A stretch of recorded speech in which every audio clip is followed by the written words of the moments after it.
Running Rebels are on the road at Air Force in their first conference game away from the Thomas & Mack Center. UNLV dropped a home game to Wyoming on Saturday, so winning tonight is almost a must.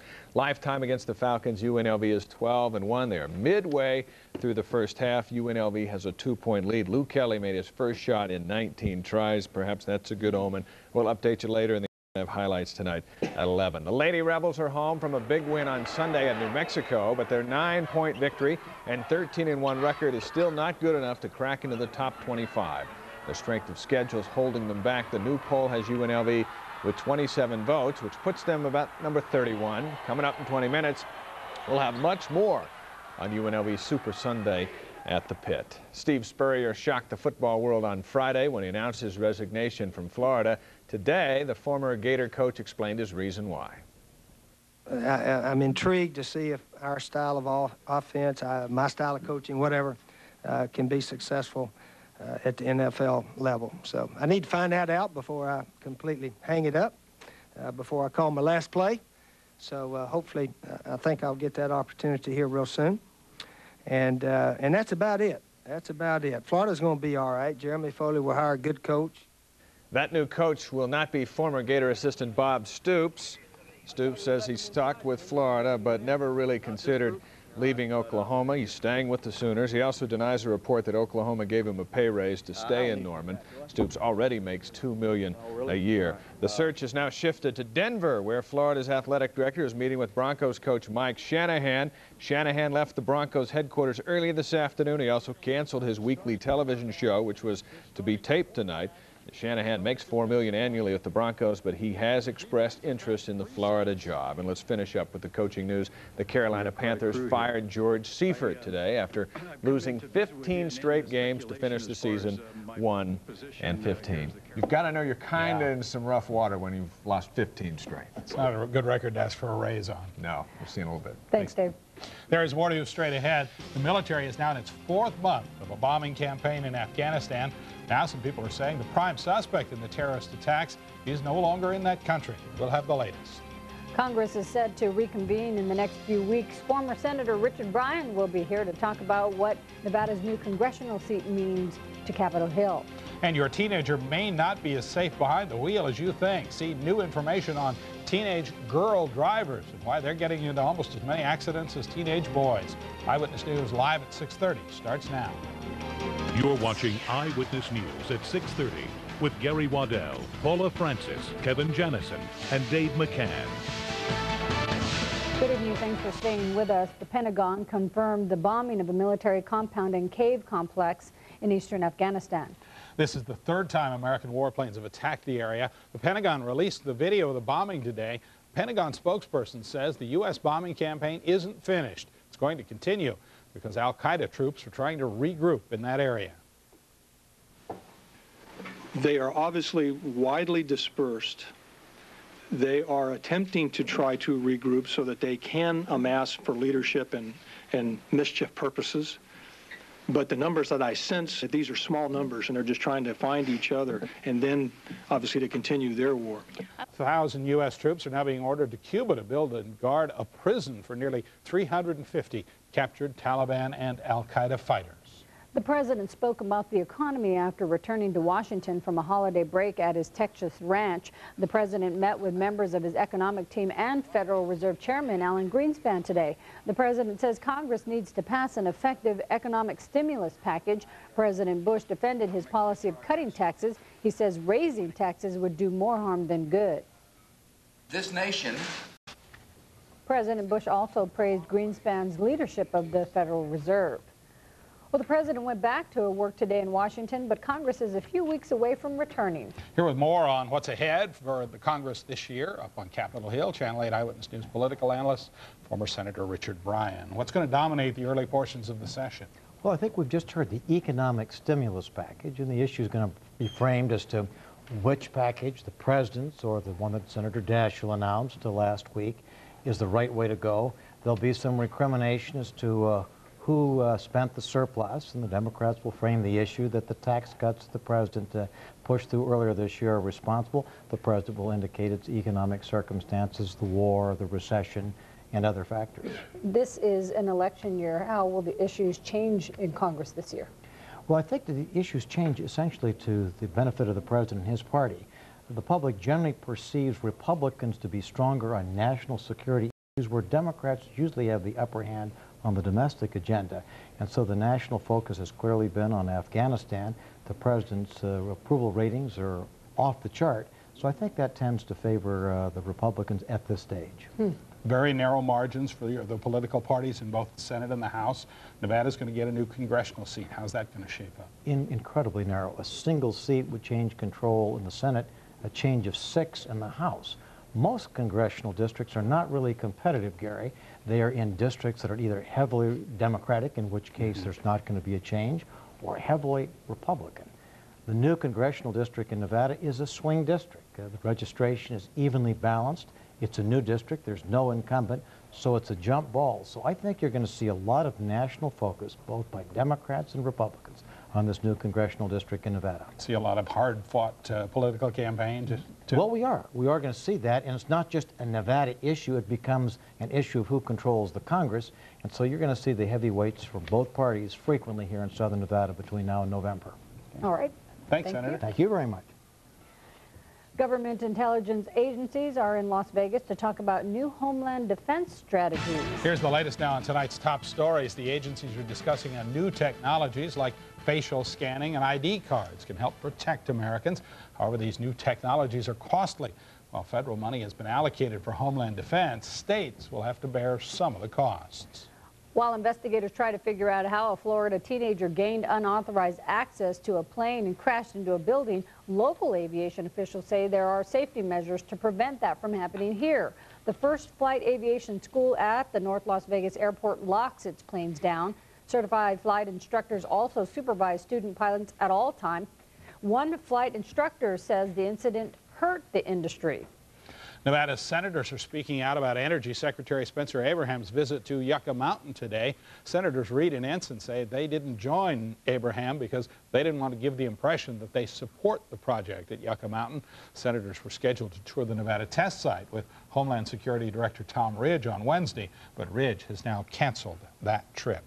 Well, as we told you a few minutes ago, Mayor Oscar Goodman has just concluded his annual State of the City address. In it, the mayor talked about everything from security to downtown development. The mayor joins us live from the Charleston Heights Arts Center. And Mr. Mayor, thanks for talking to us. Hi, Gary and Polly. How you doing? You were talking about the homeless problem at one point, and you said it's one of the most critical situations facing Nevada, facing Las Vegas at this time.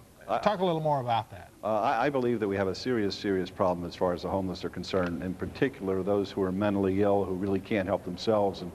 And many years ago, of course, the state mental facilities closed down as a result of economic pressures, and no one ever picked up the slack after that. We have to take care of these folks and make sure that we get them back into society after medicating them, getting them to group homes and the like, and we can do that.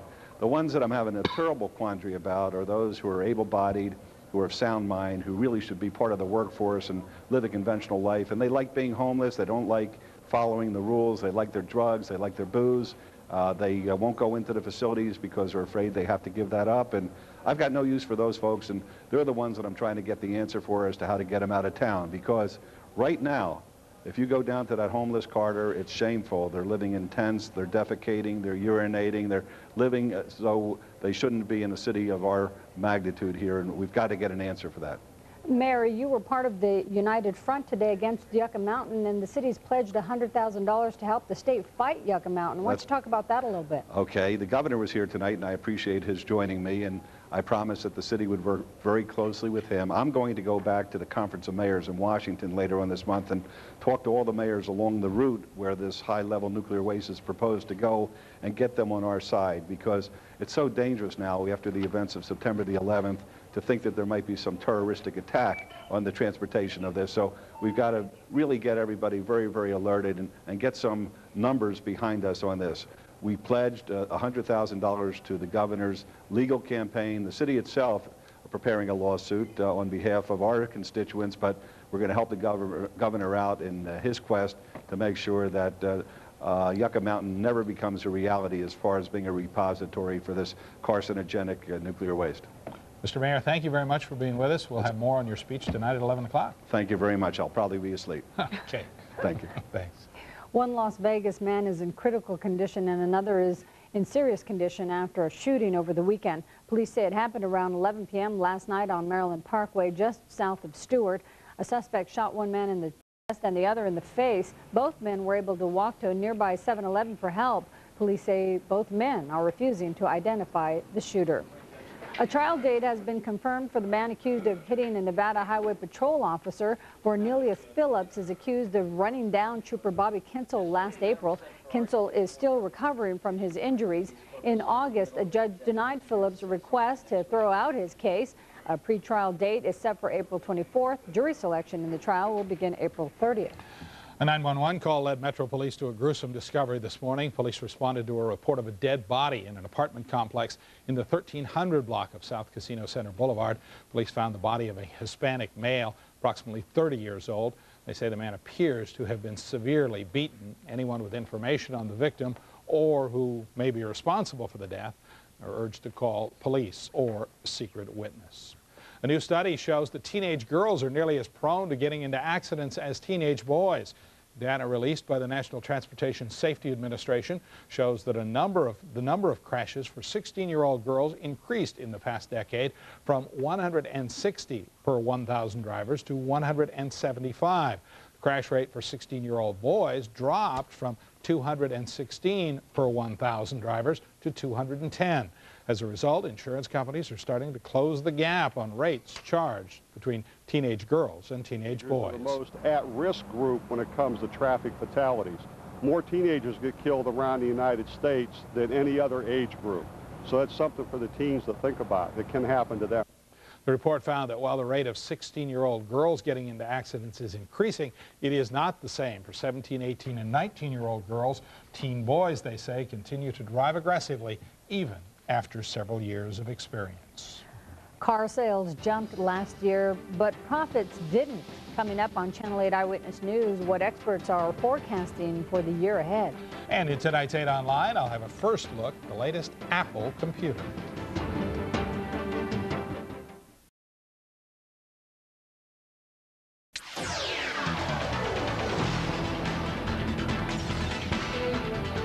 Car manufacturers are displaying their new products at the North American International Auto Show in Detroit this week, coming off the second best sales year in history.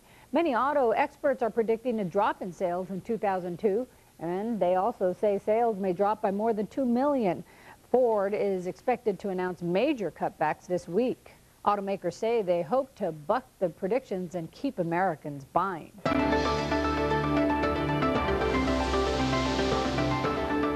In tonight's 8 Online, Apple computer co-founder Steve Jobs unveiled the new iMac today. The big debut took place at the Mac World Expo in San Francisco. There it is. The new iMac has a flat screen that swivels up to 180 degrees. The entire computer is contained in that small base. It took Jobs and his staff 2 years to create the new computer. It'll cost about $1,300. The technology industry is abuzz with talk about new trends for 2002. Companies are working to make portable devices that perform more functions. For example, this handheld device also functions as a cell phone. It connects you to the internet. Soon you may be able to send instant messages on the device. These two men put it to use on their drive to Las Vegas for the Consumer Electronics Show, which opens tomorrow morning. We're going to have two people in the car driving 2,200 miles. Things need to be small and they need to be entertaining and or keep us in touch. Consumers can also expect more security products like this device, which allows you to keep track of your children using a computer. Microsoft will not be able to delay its antitrust case another 4 months. Federal judge denied the request today. 9 states are suing the software giant. Microsoft says it needs more time to prepare its case. The company's lawyers say penalties requested by the states are making trial preparations difficult. The lawyers also claim some of the states' witnesses aren't cooperating with Microsoft. The trial is set to begin in March. And Polly, that is tonight's 8 Online. Thanks, Gary. The skies in the valley may be a little less clear this week. Coming up on Channel 8 Eyewitness News, Kevin Jennison will tell us more about that and all your weather in your neighborhood.